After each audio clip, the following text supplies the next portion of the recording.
Hello, welcome back to my channel. I am so happy to have you guys here today. It's the beginning of the week. It's that time of the week that we do our bone broth. It's been a ritual that we have been loving.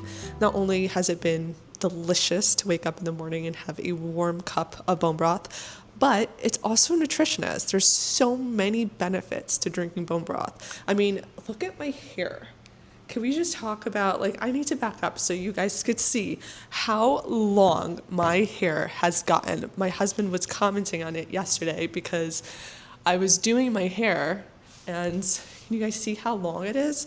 I was doing my hair and he was like, holy moly, your hair has gotten so long. And I chopped a good amount off right before our wedding in May. So this is a lot of growth, and I think it's all due to how often I have bone broth. And it's every morning. Every single morning I wake up, the first thing that I have is my bone broth. Fit fam out here. We are healthy. We are intentional. Prioritize loving and giving ourselves nutrition in the morning. So if you are on this journey with me, I welcome you to also build your own bone broth. It is so easy. And if you're trying this at home, make sure that you tag me because I would love to see how you seasoned your own homemade bone broth. So let's get into it. Set aside here all of my ingredients that we picked up from the farmer's market, and it is a batch of carrots, a batch of celery, one jumbo yellow onion, and then for the protein we have here about 1.7 pounds of chicken feet and about 2.5 pounds of chicken back. Let's start off by cutting our yellow onion, and there is really no secret in terms of how you cut this. It's really up to you and how big your pot is. My pot is not as big as I would love it to be, but that is a problem for the future.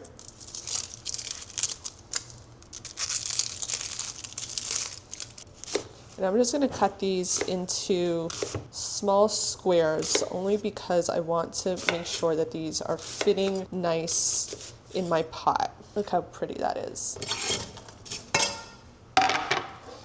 I'm moving into my celery. I'm gonna cut the head off of the celery and the butt. And I'm gonna give this a quick wash. It's from the farmer's market, so you could see there's still some dirt on here. So I like to just give these a quick wash.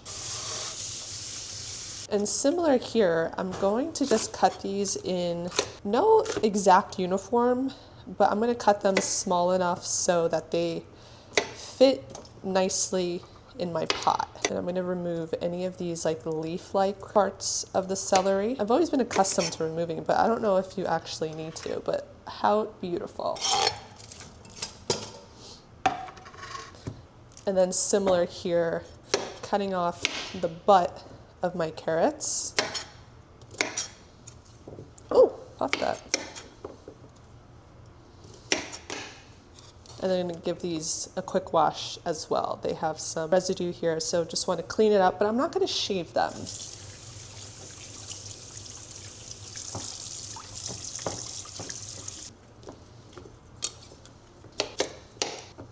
Beautiful.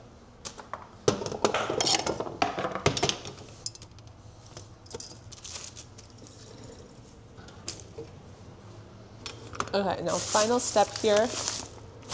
And now this is how my pot is looking after I chopped off all those vegetables, full of color, and this is exactly what we want. It is so simple, but it makes the biggest difference for taste to your bone broth. I love to add in carrots, celery, and onion to give that real soupy chicken flavor, but feel free to add whatever ingredients you want. You cannot go wrong with this. It is so simple.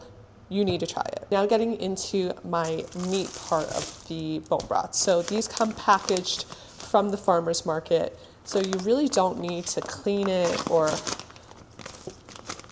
debone it or anything. We want all the bones to stay in. I personally love doing chicken backs and chicken feet combined. I think it gives the best taste and consistency.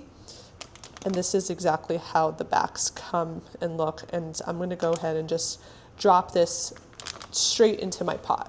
And then same thing with my chicken feet. They come packaged, pre-cleaned by our farmers here in LA. And so these are ready to go. You don't need to remove anything from here. Don't remove the nails, don't remove the bone, nothing. These are good as is, and that's what you want.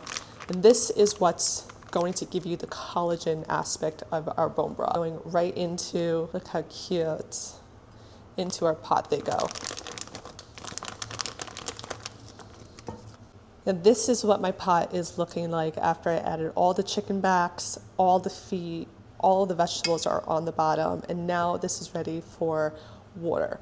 The way I like to do this is really dependent on how big your pan is. This is my largest pan, so if you have a pan that is larger than this, go for it. Fill that to the top. All you want to make sure is that you are covering all the meats appropriately. So I'm going to fill this up. I don't want this to go overboard because we do want to bring it to a boil, but I'm going to fill this up as much as I can, and keeping in mind that we're going to have to refill this often. So keep your measuring glass or whatever equipment you're using to add water to this near you because we're going to need it.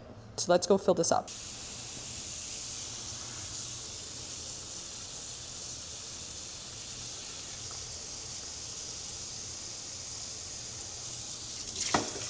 Okay, my pan is filled and this is ready now to go on the heat. So I'm going to turn this up about medium low. Mine is an electric stove, so it's a little bit harder in my opinion to kind of track how hot your stove is. So if you have a fire one, even better.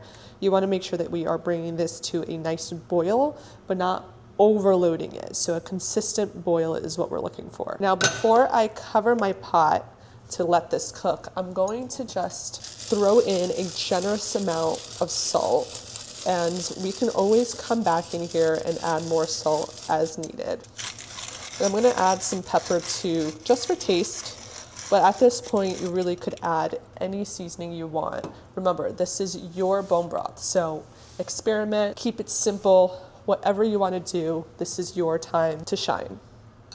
Now I'm going to cover this up and just let it rock and check back here in about 2 hours. I just got back from the gym. I completely forgot to show you guys what our broth was looking like at the 2 hour mark. So it's 5:38, so it's been all day, but I did go in here and refill.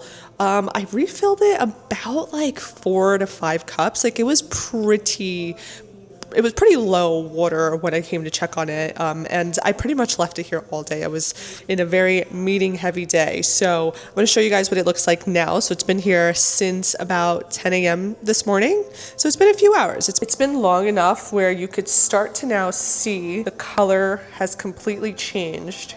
It's definitely more bone brothy color, and if I go in real close, you could see that glob of oils coming out, and that is exactly what we want to be happening. That is the collagen seeping out of all of this delicious chicken backs and chicken feet. If only you guys could smell what our apartment smells like today. It is delicious. So I'm gonna go shower and get ready for bed and then leave it on all night long. I'm gonna only check it and take it out about 10 o'clock tomorrow. So a full 24-hour slow simmer. It's the best. Go by me and try this recipe out. I will be back. So I'll check back in here with you guys right before we go to bed. Probably add a little bit more water, but then tomorrow is when I want to show you guys all the richness that comes out of this bone broth. It's divine in my opinion. But I will be back.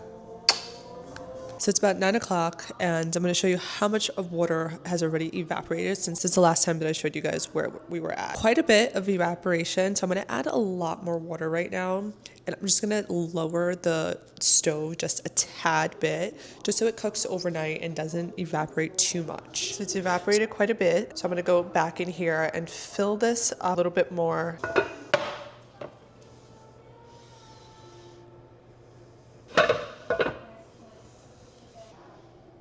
Almost exactly 24 hours later, and look at the difference and how rich and full of collagen this looks. So we're gonna let this rock. It's about 9 o'clock. We put it in at about 10:30 yesterday, closer to 11 if I don't reckon. We're gonna leave it here for maybe another hour or so, and then I'm gonna drain it and put it into some mason jars.